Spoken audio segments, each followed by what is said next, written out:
ఏం ఆలోచిద్దాం? ఆ శుభ మీద అనుమానం వచ్చేలా చేసి ఇంట్లోంచి గెంటించేదాకా తెచ్చాను. అనుకున్నట్టుగానే ఆది దాన్ని తీసుకెళ్లి వాళ్ళ అమ్మ ఇంట్లో వదిలేసొచ్చాడు. అడ్డు తొలగిపోయిందని నేను సంతోషపడుతుంటే ఆ పూజారి గడొచ్చి మొత్తం రివర్స్ చేసి పడేశాడు. వాడు పూజించే దేవత, ఆ దేవతను పూజించే శుభ ఒకటేనని ఓ స్టేట్మెంట్ పడేశాడు.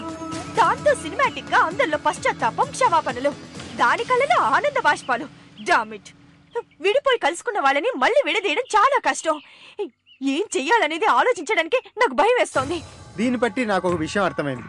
నీకే ఇంకా అర్థం కాలేదు. కోపంలో ఉన్నావు కాబట్టి లాజిక్ లో ఆలోచించడం మర్చిపోతున్నావు.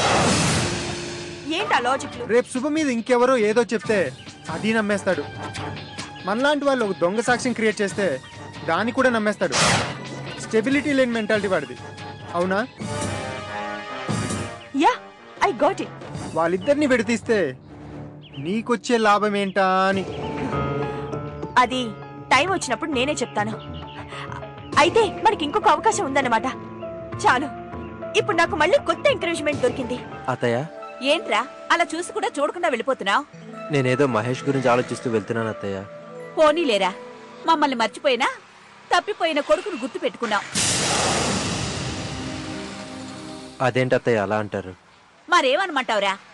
ఇంటికి పెద్ద కొడుకువి, నీ బాధ్యత మర్చిపోయి ఇంట్లో నుంచి బయటికి వెళ్ళిపోయావు. వేరే కాపురం పెట్టినంత మాత్రాన మనుషులు కూడా వేరైపోతే ఎలా? నీ తమ్ముడు భార్య శుభ వల్లేరా గొడవలు? శుభతోనా? ఏ ఆ మహాతల్లి ఏమైనా పైనుంచి దిగొచ్చిందా? ఆ తల్లేరా. ఏం చేసింది? అబ్బో, చేసిందిలే చాలా. ఒకటా రెండా ఎన్నని చెప్పంటావురా? అర్ధరాత్రిలు తెల్లచీర కట్టుకుని మల్లెపూలు పెట్టుకుని బయటికెళ్లేది అమ్మవారి పూజ కోసమని చెప్పిండ్రా.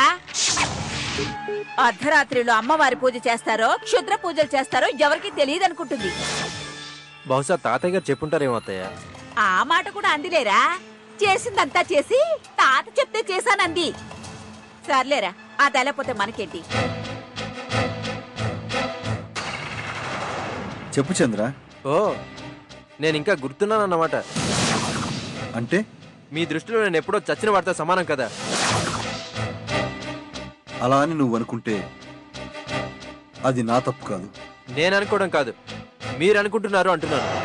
ఏనాడు నాకు ఒక్క విషయం కూడా ఎందుకు చెప్పలేదు అని అడగడానికి వచ్చాను. బంధాలు తెంచుకున్న వాళ్ళని బాధ్యతలు పెంచుకోమని చెప్పడం వివేకం కాదేమోనని. నేను తెంచుకోవాలనుకున్నాను సరే, కనీసం మీరు ముడివేసే ప్రయత్నం ఏనాడనే చేశారా? ఇలాంటి చిక్కుముడులు వేయడం విప్పడం నాకు తెలియదు. తాతయ్య గారు చెప్పిన పూజలు చేయడం కోసం శుభరాత్రులు బయటికి వెళ్లేదంట. అది చూసి ఇంట్లో అందరూ అపార్థం చేసుకున్నారు. మన మహేష్ తప్పిపోవడానికి శుభ కారణమన్న కోపం నాకు కూడా ఉంది. అయినా నిజం మాట్లాడుకోవాలి. శుభ లాంటిది కాదండి. ఆలస్యంగానైనా ఆదికి ఆ విషయం అర్థమైందనుకో. బాధపడకండి. మీరే అన్నారు కదా, మీకు నేను, నాకు మీరు అని. ఎప్పటికీ ఒకరికొకరం తోడుగా ఉంటే అంతే చాలు. ఇంకొకరి గురించి అనవసరం. ఇది నాకు వాళ్ళకి మధ్య వారధిరా. ఒరేయ్, పని చేస్తోందిరా. ఎవరు ఫోన్ చేశారు చెప్పమా? హలో తాతయ్య. శుభ, చెప్పమ్మా.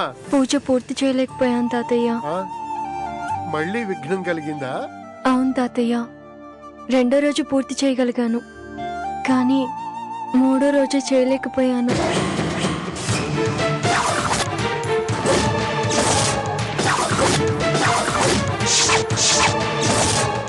పూజ జరగకపోయినా ఫలితం దక్కింది తాతయ్య. నేను నిర్దోషినని అందరికీ అర్థమైంది. అర్ధాంతరంగా ఆగిపోయిన ఆ పూజ అర్థవంతంగా ముగిసినందుకు నాకు చాలా సంతోషంగా ఉందమ్మా. నేను ఆదితో మాట్లాడాను తాతయ్య. కేదారేశ్వర స్వామి పూజ కోసం మేమిద్దరం కలిసి వరంగల్ రావాలనుకుంటున్నాం. ఇక నుంచి ఆదికి నేను భార్యగా ఎలాంటి అసంతృప్తిని మిగల్చదలుచుకోవట్లేదు తాతయ్య.